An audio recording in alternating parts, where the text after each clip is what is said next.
Zamani wabatizwa walikuwa hawashiriki ibada ya misa takatifu. Walikuwa wanasimama katika milango ya kanisa kuonesha kwamba bado wametengwa na wala hawaruhusiwi kuingia katika ibada za misa takatifu.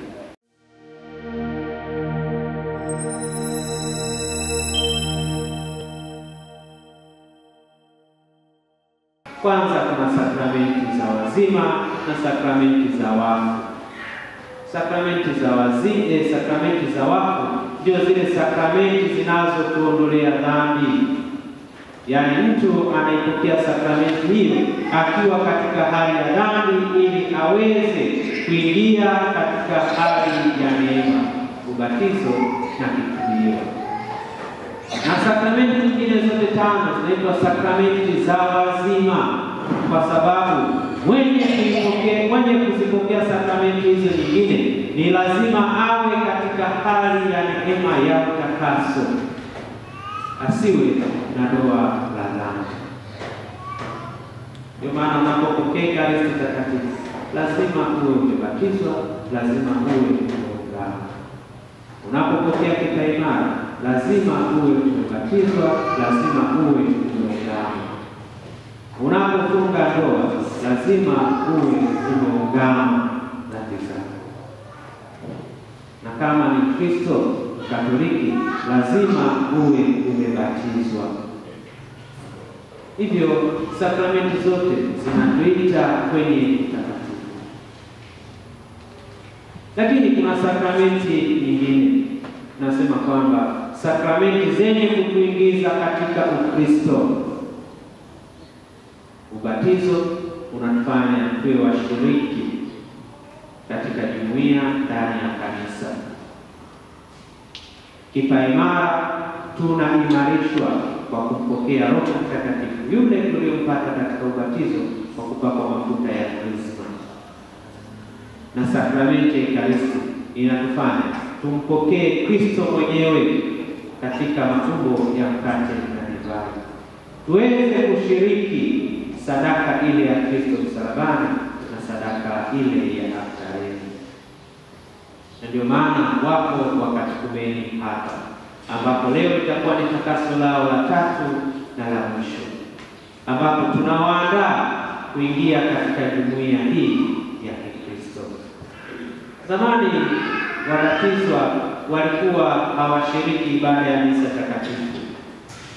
Walikuwa wanasimama katika milango ya kanisa kuonesha kwamba bado wametengwa na wala hawaruhusiwi kuingia katika ibada za misa takatifu.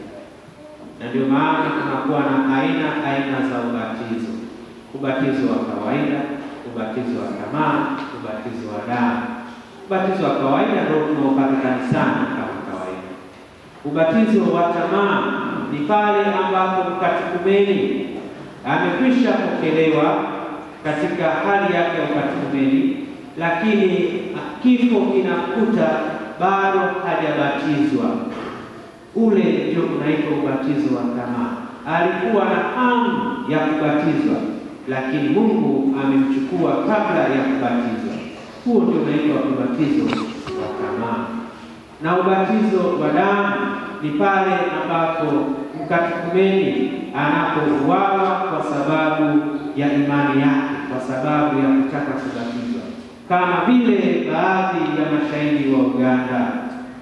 Wengine walikuwa ni wanafunzi wa mafundisho ya ubatizo, walikuwa bado hawajabatizwa, na hivyo wanapokelewa katika kanisa, na ubatizo wao unahesabika kama ubatizo wa damu, kwa sababu wameshiriki mateso ya Kristo kwa kufa kifo hiki. Lakini hayo yote ni sisi kutuita kuwa watakatifu. Ndio maana katika mwanamke huyu mzinzi, Kristo anataka kuonesha kwamba huruma ya Mungu haina mipaka. Huruma ya Mungu haina kipimo. Huruma ya Mungu haina kifani. Mungu anatoa huruma. Mungu anasamehe.